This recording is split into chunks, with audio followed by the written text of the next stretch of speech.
नमस्कार विद्यार्थी मित्रांनो, आज आपण सरळ व्याजावरची उदाहरणं सोडवणार आहोत. बघूया पहिलं उदाहरण. 10 दराने 1700 रुपये मुद्दलाचे 2 वर्षाचे सरळ व्याज किती? आता 10 म्हणजे दर साल दर शेकडा. प्रत्येक वर्षाला प्रत्येक 100 रुपयाला 10 रुपये दर आहे. 1700 रुपये इथं मुद्दल आहे आणि 2 वर्षाचं सरळ व्याज विचारलेलं आहे. म्हणजे प्रत्येक वर्षी जे व्याज सारखंच असतं, मुद्दल त्याच्यामध्ये आहे तेच राहतं, त्याला सरळ व्याज असं म्हणतात. आता हे उदाहरण सोडवताना अगदी सोपं आहे. सरळ व्याज इथे विचारलेलं आहे आपल्याला. तर 1700 रुपये हे जे आहे हे मुद्दल आहे. आता आधी मुद्दल गुणिले दर गुणिले मुदत म्हणजे वर्ष छेद 100. 2 शून्य गेले. 17 दुणे 34 आणि 34 गुणिले 10 340. म्हणजे हे उत्तर आलेलं आहे 340. म्हणजे पर्याय क्रमांक 2. आता याची कन्सेप्ट आपण बघूया. त्याचं मुद्दल त्याला म्हणतात प्रिन्सिपल, म्हणून P गुणिले N गुणिले R छेद 100. P गुणिले N गुणिले R छेद 100. या ठिकाणी P आहे मुद्दल, N कालावधी म्हणजे वर्ष आणि R दशादशे दर छेद 100. त्याच किमती आपण इथं ठेवलेल्या आहेत आणि हे उदाहरण सोडवलेलं आहे. म्हणून हे लक्षात ठेवा, म्हणजे कोणते उदाहरण तुम्हाला सहज सोडवता येते. पुढचं उदाहरण. 15,000 रुपये मुद्दलाचे 10,9 दराने 3 वर्षाचे सरळ व्याज किती? मुद्दल गुणिले दर गुणिले वर्ष छेद 100. 2 शून्य गेले. 15 त्रिक 45 म्हणजे 450 गुणिले 9. याचा गुणाकार येतो. याचा गुणाकार तुम्ही केला तर 4050. पर्याय क्रमांक 1. तिसरं उदाहरण. 10/12 दराने 2,900 रुपये मुद्दलाचे 2 वर्षाचे सरळ व्याज किती? मुद्दल 2,900 गुणिले दर 12 गुणिले वर्ष 2 भागिले 100. 2 शून्य घालवा. इथं आपण उदाहरण करून बघतोय म्हणून याप्रमाणे सोडवतोय. तुम्ही डायरेक्ट इथं कॅल्क्युलेशन करू शकता की हे 2 शून्य हे 2 शून्य गेले म्हणजे काय राहिलं, फक्त 29 गुणिले 12 गुणिले 2. बघा, 29 गुणिले 12 गुणिले 2. यातला तोंडी बरंचसं आपण सराव केल्यानंतर बऱ्याचशा गोष्टी आपल्याला, बरेचसे कॅल्क्युलेशन आपल्याला तोंडी करता येतं. आता 29 दुणे 58 गुणिले 12 याचा गुणाकार येतोय 696.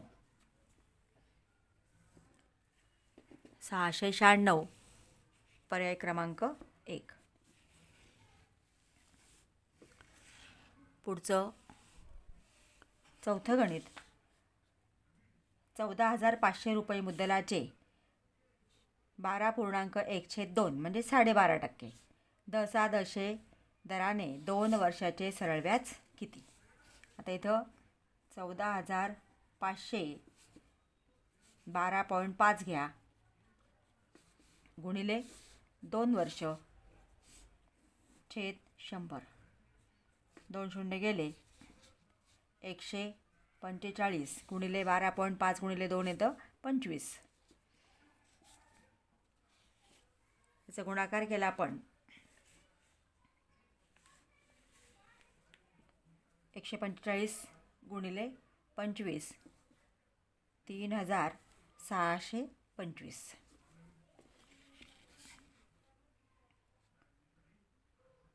3625. आता पर्याय बघा, तिसरा पर्याय आहे.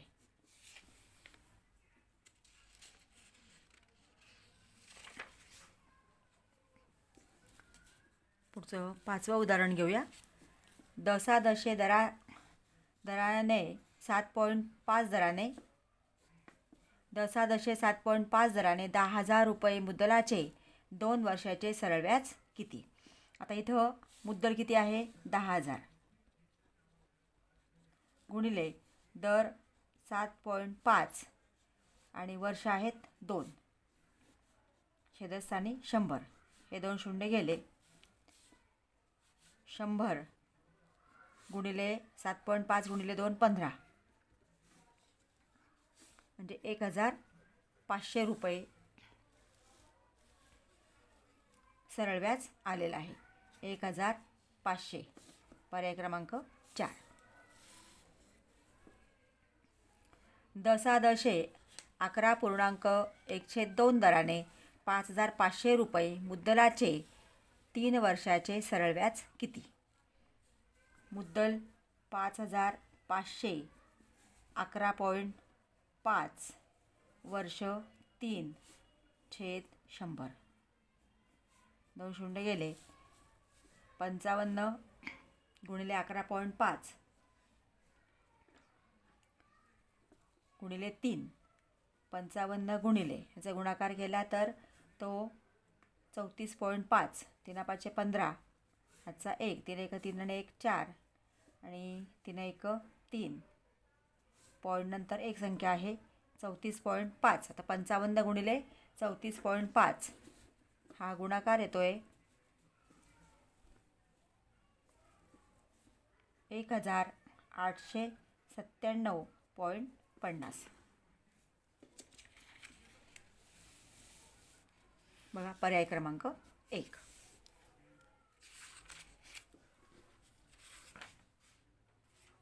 पुढचं उदाहरण घेऊया.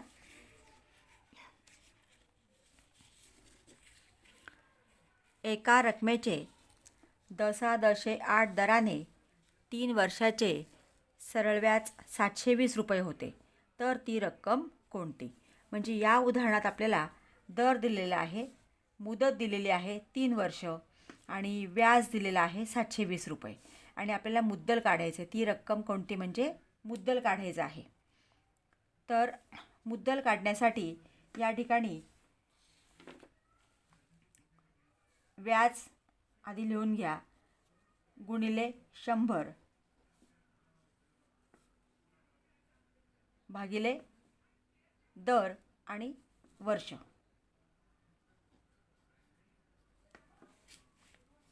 मुद्दल लिहा आधी, गुणिले 100 भागिले दर आणि वर्ष. आता इथं आपण भाग द्यायचा आहे. 8 1 8, 8 9 72 आणि हा 0. 3 1 3, 3 3 9 आणि हा 0, म्हणजे 30 गुणिले 100 3,000. किती आलं आहे मुद्दल? 3,000 रुपये. आता हे कसं येतं बघा. आपण इथं व्याज आय बरोबर पी गुणिले एन गुणिले आर छेद 100. आपल्याला पी काढायचं आहे, प्रिन्सिपल म्हणजेच मुद्दल. मग आपण काय केलं, आय म्हणजे इंटरेस्टला आपण 100ने गुणलं, म्हणजे आय गुणिले 100. एन आणि आर काढायचं आहे, पी काढायचं आहे, म्हणून एन आणि आर इथं भागिले बरोबर पी. म्हणजेच काय केलं आपण की व्याज गुणिले 100 भागिले मुदत आणि दर.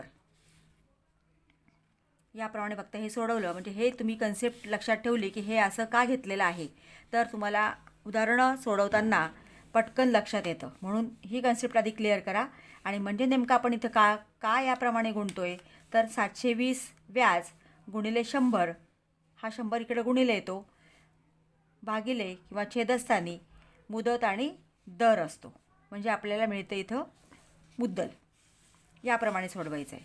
मग आता इथं बघा, पुढचं उदाहरण घेऊया. राजेंद्रने बँकेकडून ठराविक रक्कम व्याजाने दसा दशे 9 दराने 3 वर्ष घेतली, त्यांना 405 रुपये सरळ व्याज भरले, तर त्यांनी किती रक्कम व्याजाने घेतली. म्हणजे आता या ठिकाणी व्याज किती दिलं आहे, 405 गुणिले 100 भागिले दर आणि वर्ष, म्हणजे 9 गुणिले 3. आता 9ने भाग दिला आपण, 9 1 9, 9 चौक 36, 40मधनं 36 गेले, 4 उरले, 5 घेतला, 9 5 45. 3ने भाग दिला आपण, 3 1 3 आणि 15 त्रिक 45, किंवा 3 1 3, 4मधनं 3 गेले, 1 उरला, 5 घेतले, 15 झाले, 3 5 15, म्हणजे 15च येतं. पाढेपाठ असेल तर आपल्याला बरंच आपला वेळ कॅल्क्युलेशनचा वाचतो, म्हणून पाढेपाठ करा. 15 गुणिले 100 बरोबर 1500. म्हणजे राजेंद्रने किती रक्कम व्याजाने घेतली, तर 1500 रुपये.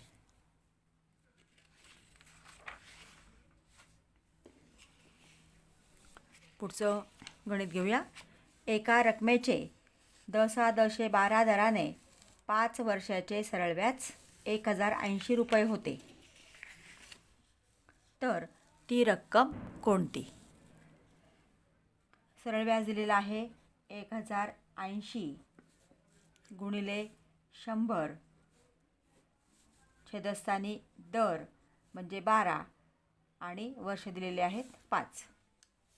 आता 12 1 12,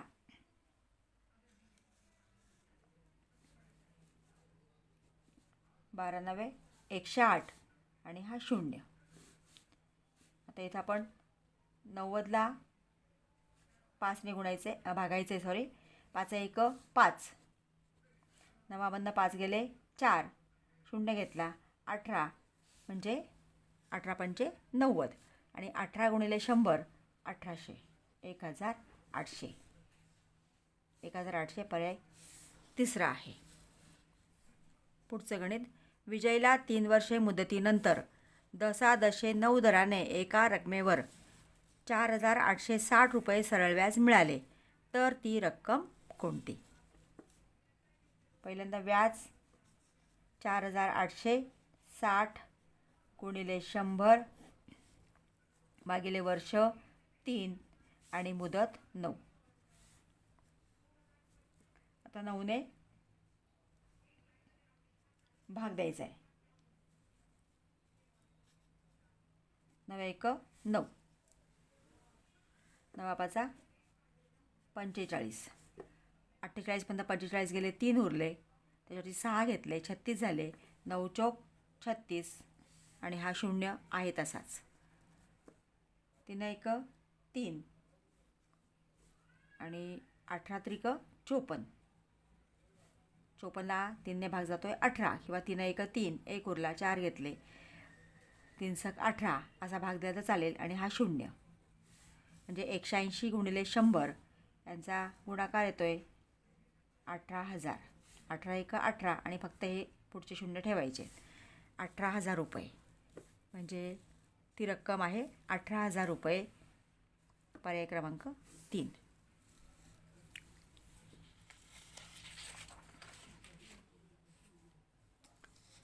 पुढचे गणित घेऊया. अजितला दसा दशे 12 दराने 3 वर्ष मुदतीत 2160 रुपये सरळ व्याज मिळाले, तर अजितने बँकेत किती रक्कम ठेवली. व्याज आहे 2160 गुणिले 100 छेदस्थानी दर 12 आणि मुदत 3 वर्ष. तर 3ने आपण इथं भाग देऊया. 3 1 3, 3 7 21, 3 2 6 आणि हा 0, आणि 12 1 12, 5 72, हा 0, म्हणजे 60 गुणिले 100 6000 रुपये. पर्याय तिसरा. विद्यार्थी मित्रांनो, पुढचं गणित सोडवण्यापूर्वी एक विनंती आहे. तुम्ही अजूनही चॅनलला सबस्क्राईब केलं नसेल तर प्लीज चॅनलला सबस्क्राईब करा, बेल आयकॉन आठवणीने प्रेस करा, कारण मी प्रत्येक घटकावरती सगळ्या प्रकारांचे उदाहरणं सोडवून व्हिडिओ अपलोड करणार आहे. म्हणून व्हिडिओला सबस्क्राईब करायला विसरू नका. बघूया पुढचे गणित. एका रकमेचे 10,9 दराने 2 वर्षाचे सरळ व्याज 1,170 रुपये होते, तर ती रक्कम कोणती? आता इथं आपल्याला रक्कम काढायची आहे, मुद्दल काढायची आहे. 1,170 गुणिले 100 भागिले दर 9 आणि वर्ष 2 म्हणजे 9 गुणिले 2. 9 1 9, 13 9 117 म्हणजे इथे येतो 13 आणि हा 0. किंवा असं 9 1 9, 11मधनं 9 गेले, 2 उरले, 7 घेतले 27 झाले, 3 9 त्रिक 27 आणि 0 130 गुणिले 100 आणि छेदस्थानी अजून 2 आहे. मग 2ने आपण भाग दिला. 2 1 2, बेसक 12, 13मधनं 12 गेले, 1 उरले, 10 घेतले, 2 पंचे 10 म्हणजे 65 गुणिले 100 म्हणजे 6,500 रुपये. पर्याय क्रमांक 1. व्हिडिओ आवडला असेल तर लाईक करा आणि आपल्या मित्रांना शेअर करा. थँक्यू.